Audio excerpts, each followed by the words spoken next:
And do we have a posters to get? You don't bring it, so I can grab those. My bad. Hey, thank you all. I guess we can start. Susan and I, Senator Collins and I, are here to introduce the Patient Freedom Act. And personally, before I start, I want to make some acknowledgments. Senator Collins has been great to work with. Some of our provisions are, frankly, still on the margins evolving because she's raised such great issues. How can we better handle?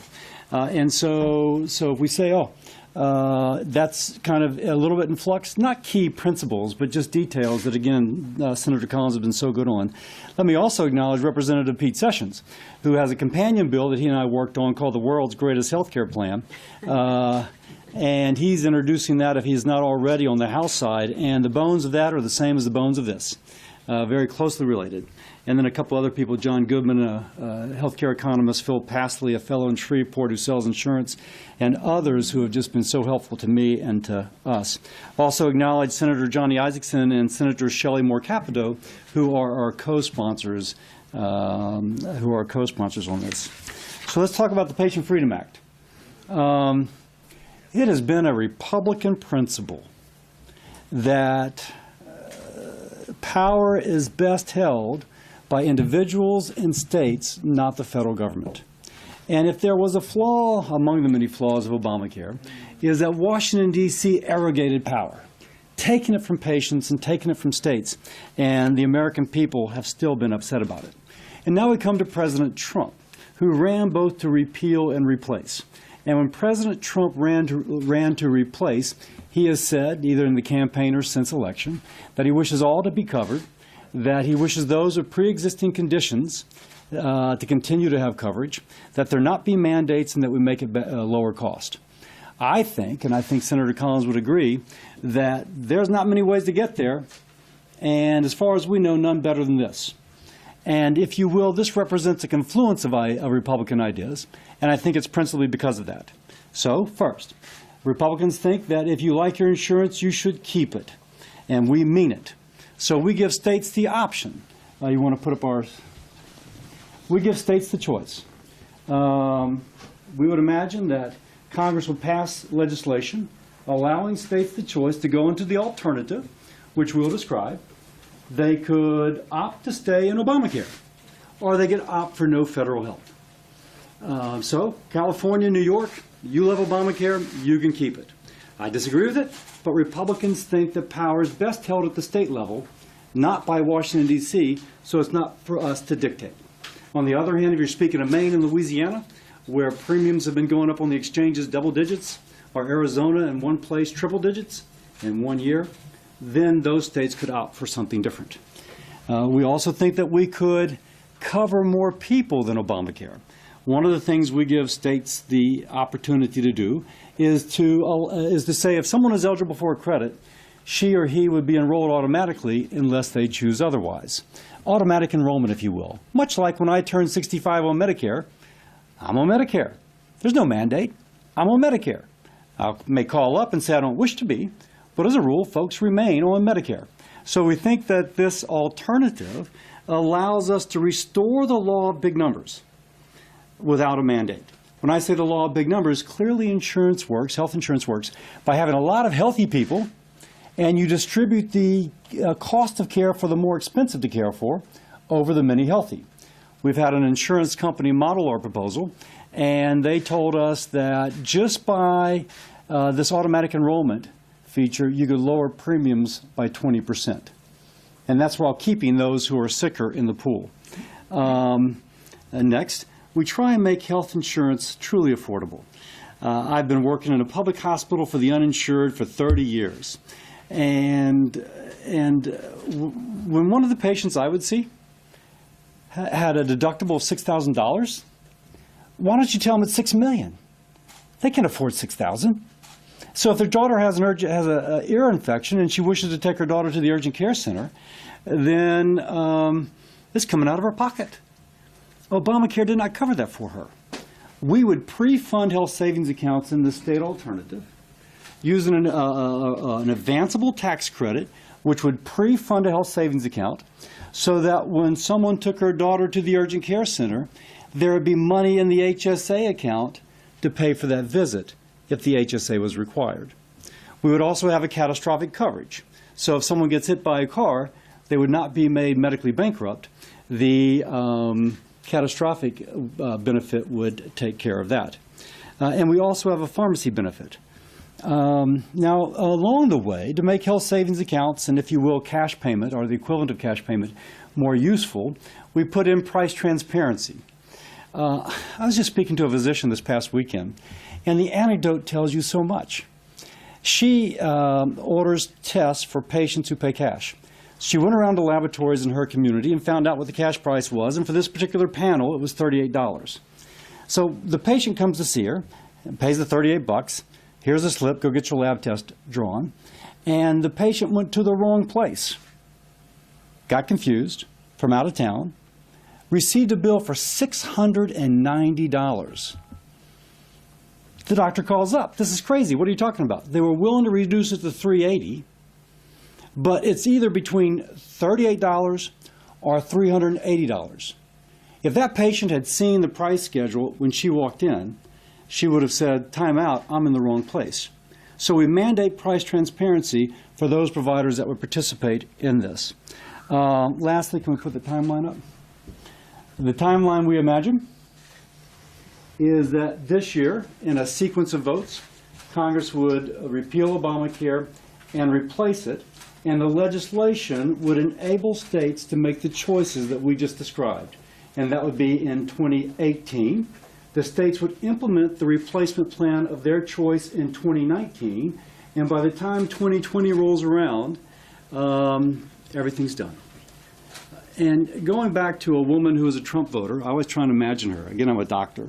So I try and think of the patients I used to teach and treat at Earl K. Long Hospital in Baton Rouge. And the woman who voted for Donald Trump and just wants Washington out of her life. But imagine that she has a breast lump. She still has coverage under Obamacare, $6,000 deductible. She's trying to make it work. It doesn't work that well, but at least she's got coverage. The only thing that we wish for her to notice as she goes from having this breast lump in therapy, as she goes towards healing of her cancer, is that her coverage gets better, that she gets more power, that she has more of a sense of where to go and not is just told what to do. And that's our goal. Susan? Thank you.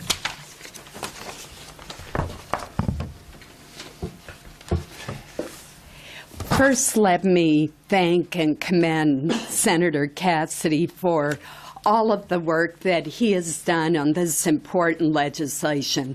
As a physician, he brings a unique perspective because he has actually cared for patients who have been uninsured and worked for so many years in charity hospitals. So I want to thank him for being the lead on this and for all of his hard work. Considerable confusion and anxiety exists about the current status of the ACA and indeed the future of healthcare in America. What is often overlooked in this discussion, however, is that while the ACA provides very valuable assistance to those who were previously uninsured, the system created by the law is under tremendous financial stress. Obamacare exchanges are on the verge of collapse in many states. The co-ops that were created by the law, of the existing 23, only 5 are still in operation. Premiums are increasing in nearly every state with an average increase of 25% nationally. In Maine, on average, the increase is 22%. In Arizona, it's more than 100%. And for a while, it looked like there would be no insurer who was willing to write policies in one particular county. I mention all of that because the point is that significant changes are going to need to be made in order to prevent the individual market from going into a tailspin. Our goal is to increase the number of people who are insured in this country to help restrain the growth of premiums and to give consumers more choices. We do so, as Dr. Cassidy has explained, by returning options to the state. Ours is, I believe, the only bill that has the unique combination of allowing, in the Senate, of allowing states to choose to keep the Affordable Care Act if it is working for their residents. That means that they would still receive the subsidies, the tax credits, the consumer protections, and they would still be bound by the individual and the employer mandate. Another option, which we call the default option in our bill, and the one which I believe that most states would embrace, would allow states to cover the uninsured population by providing a standard plan that had a high deductible, a basic pharmaceutical coverage, some preventive care such as free childhood immunizations, and it would be financed through health savings accounts. The amount of money that would go to states that choose that option would be the same as the amount of money that they would receive now under the ACA, plus what they would receive if they expanded Medicaid coverage under the ACA, whether or not they have chosen to do so. So it is a generous approach that would allow states to cover uninsured individuals. Now, I do want to emphasize that those individuals could choose not to go into the state plan. They could opt out and instead buy more generous health insurance coverage using their health savings account. Employers and taxpayers would be allowed to contribute further to those health savings accounts, and the health savings accounts would phase out at certain income levels. But they would avoid the cliffs that are so prevalent throughout Obamacare. For example, if you make more than 400% of the poverty rate, your subsidy for your premium is completely eliminated. Similarly, under Obamacare, if you make more than 250% of the poverty rate, you no longer get help with your co-pays and your deductibles. That's why the increases in co-pays and deductibles and premiums has an impact even on those who are receiving subsidies if they're below or if they're above a certain income level. Another problem that we have seen with the ACA is increasingly narrow networks. And that means that our consumers are finding that their preferred doctors are not in their network. This can be particularly difficult in rural states with few specialists and whose citizens rely on major medical centers in nearby states. If patients want to continue to see these doctors, they can be faced with enormous costs that are not covered by their ACA insurance. As one Mainer wrote me, President Obama said that I could keep my doctor, and the insurance company says that I can't. That is another impact of Obamacare, and it's one that we are trying to address by having more choices. Many members of this chamber share the goal of expanding access to affordable health care. And over the years, I've collaborated with my colleagues on both sides of the aisle on a number of initiatives. And today, I'm very pleased to join Senator Cassidy in introducing our bill to help ensure that Americans have access to affordable health care that improves choices and helps to restrain costs. I want to make one final point, and that is we recognize that our bill is not perfect. It is still a work in progress. I expect that we will get many ideas from our colleagues for further refinements, and we are completely open to that. But if we do not start putting specific legislation on the table that can be debated, refined, amended, and enacted, then we will fail the American people. This will help protect, moving forward, will help protect families who rely on the program and give insurers time to transition to a new marketplace that is based on more choices for consumers. We want to ensure that individuals relying on the current system do not experience a needless and avoidable gap in coverage. In fact, our goal is to expand coverage to those nearly 30 million Americans who still don't have coverage under the Affordable Care Act. By giving states options that they can tailor to meet the needs of their citizens, I am hopeful that we have come up with a proposal that could attract bipartisan support and move us forward in this extraordinarily important debate. Thank you. Thank you. Any questions?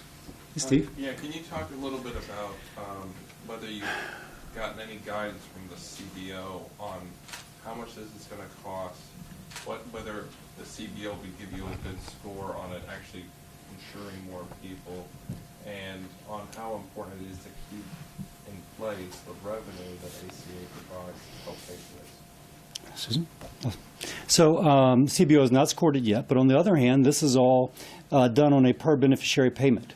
And so if you say you have X amount of dollars and this many people to insure, this is the payment you receive. Now, we obviously tether it to what the Affordable Care Act has done. It's worked for the Affordable Care Act, and so therefore we figured it would work for us. Long term, we think we bend the cost curve down.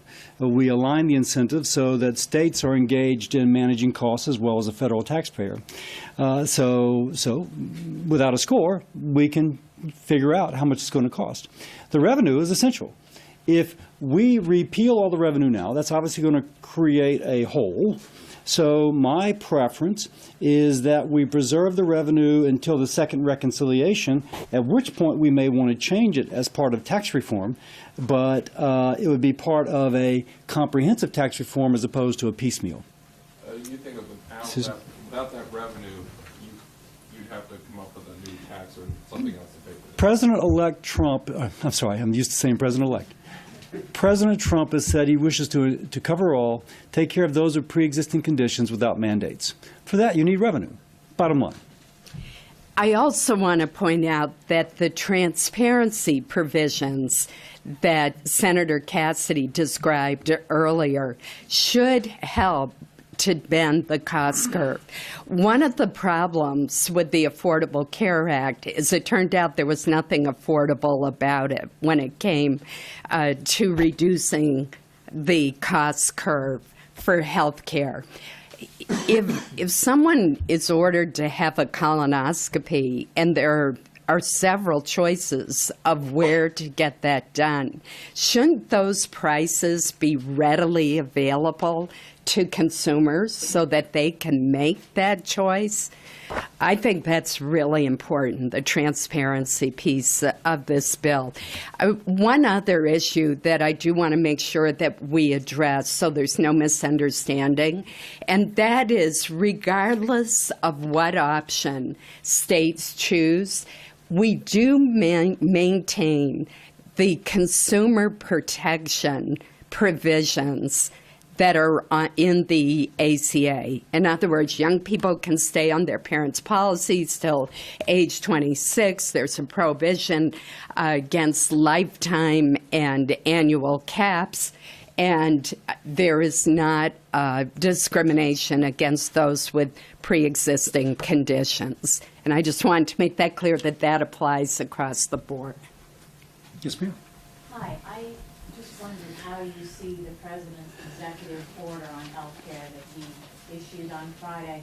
Are there some things that you think, how do you see this working in conjunction with Congress on health care? Are you some things the administration should do, and maybe some things they should not do under that executive order to make their work easier? So the way I look at it, repeal and replace are hand in glove. The president did not repeal the fact that children can stay on their parents' policy till age 26. It remains part of replace. Similarly, he did not repeal that those with pre-existing conditions are covered. Therefore, it remains part of our replace.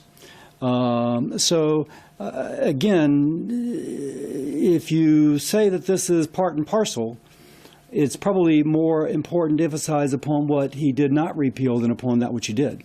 What he did repeal, I don't think tangibly affects us at all. Let me just add to that. I think that the executive order is very confusing, and that we really don't know yet what the impact will be until there's a secretary in place who can interpret the regulations or do the rulemaking to rescind regulations. It's very difficult to say what the impact of the executive order is going to be. And as someone who, regardless of who is president, has always felt that Congress should set the rules and write the laws, we need legislation. There are some improvements that can be made through the executive order process and through the regulatory process, but that by no means takes away the need for comprehensive legislation. Yes, sir. Giving states the option of keeping Obamacare is a retreat from repealing it and then replacing it. Have you shot this to the White House and McConnell? I would say what we're doing is moving the locus of repeal to state governments. On the one hand, that is philosophically consistent with where Republicans are. States should have the right to choose. It is also consistent with our long-stated, if you like your insurance, you can keep it. Again, I may disagree with California's decision to keep Obamacare, but Republicans rightly criticize President Obama for reneging on that which he said, you can keep your insurance if you can. Obviously, it's too cumbersome on a federal level to do it on an individual level, so we go through state capitals. So I would say that we're kind of where we need to be. Lastly, to Susan's point, at some point in this process, we're going to need a bill that would get 60 votes. Okay? Just do. Now, if you can say to a blue state senator who's really invested in supporting Obamacare, you can keep Obamacare, but why force it upon us? We think that helps us get to 60. Because the reality is we won't get to 60 if we keep the locus of repeal in the state's capital. We need to move the locus of repeal, to repeat myself, to state capitals and to allow those states to decide the best system for them and fulfill our promise both of repeal, but you can keep your insurance if you like.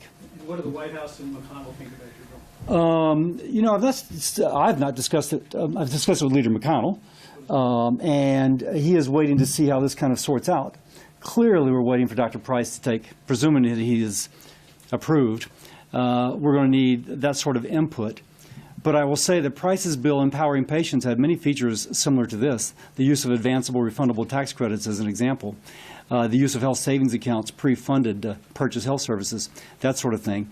So we think it'll be receptive, but obviously there's a lot of moving parts on how it plays out. You know, the one comment I would add is I believe there's really been a sea change in attitudes on how we should approach this dilemma. Initially, all the talk was just about repeal. And then there was a growing consensus that we needed not only to repeal, but to replace very quickly thereafter. And I believe that most members of the House and the Senate are eager to have a repair or replacement bill at about the same time or shortly thereafter, given the constraints of reconciliation of the repeal. Yes, sir. Yeah, I'm not entirely clear on these alternatives that states will have. This is I'm already thinking that it's a plan that will be partially funded by the government, that would the states administer it directly? Can you tell us about the alternative choice? Okay. So do we have a poster for that or not? No, not that one, but that's okay. As Susan mentioned, the sum of money that the state would receive with those eligible had signed up for the exchanges, and the sum of money they would receive if they've expanded Medicaid and or if they had, would be put together and assigned to the state. Now, the state could take this responsibility on themselves to distribute this money by advanceable refundable tax credits that would go to an account for the individual. Now, you can say, what if the individual doesn't have an account? We've spoken to insurers and other financial institutions, and they say it would be very easy for the state to put out a RFP. We have a certain number of folks who won't even know they have an account. Think of the person living beneath a park bench, or the equally unaware person, the 28-year-old male. And so they may have an account arranged for them. The institution responding to the RFP would become the fiduciary agent for the corpus, but also responsible for the provider network on the catastrophic coverage and the pharmacy benefit. With me so far? Now, the state may choose not to do this, but if they choose to do this, they can take 2% of that amount of money they receive and use it for population health initiatives. This has the potential to have a greater impact than the 2% would on lowering premiums. One example, my state has a high rate of HIV. If our state in Louisiana took that money and put in effective programs to decrease the transmission of HIV, that would have an incredible impact upon population health and upon population expense. As one example, we would live that up to the state because every state has their own issues. Okay? Now, if the state chose not to, the federal government could directly administer the credit, in which case it would go through the same process. We prefer the state to do it, but it would be up to the state legislature and the governor to decide. So for the states that have not opted into the Medicaid expansion, I mean, I guess I'm saying, like, what happens if they're like, no, we refuse? So that's one of our options. Maybe you need to put that back up after all. Just to clarify, if they did not expand Medicaid, they still get the money as if they had, if they choose the default option, option 2. And note that one option the state has is to no mas. Option 1. We don't want it. Chart. We don't want to force something on someone. Hey, Last question. On the individual mandate, I'm sorry, on pre-existing conditions, is that going to be a requirement for every insurance policy that's sold, even in states that opt out of Obamacare? Yes. So then aren't you in effect transferring the problem of how you deal with high-risk patients who are sick to the states? I mean, how do you fund if you don't have a universal risk? You know, I oversaw the Bureau of Insurance for 5 years, decades ago in the state of Maine. And what the Bureau of Insurance did in Maine was create a reinsurance pool for high-risk individuals. And it was financed by an assessment that was imposed on every insurance policy that was sold in the state. So there are ways, alternative ways of dealing with people who have pre-existing conditions to make sure that they can afford insurance. And we do believe in state regulation of insurance. That's why we are giving states these options. But we also believe that certain consumer protections should apply across the board regardless. But there are different ways. There are high-risk pools. Our reinsurance pool in Maine worked well. And so there are different, but the real key is to get as many people in the pool as you possibly can. Does it effectively create an incentive for the states to require this opt-out? I don't see how that is at all, Jim. And the reason, you want to address that, No, please? go ahead.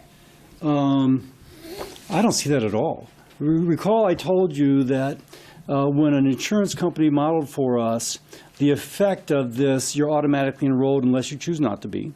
Again, restoring the law of big numbers. They said that in of itself lowered premiums by 20%, even maintaining the current health status of those within the pool, already in the pool, just by distributing that cost out. That's the way insurance is supposed to work. All of us good drivers pay for those teenage drivers who perhaps are still learning, right? So I don't see that there's that incentive at all. By the way, I also want to say that we do pre-fund a health savings account. There are some who would argue just for a catastrophic policy. But as a physician, I can tell you, if you manage hypertension, they're less likely to go into renal failure.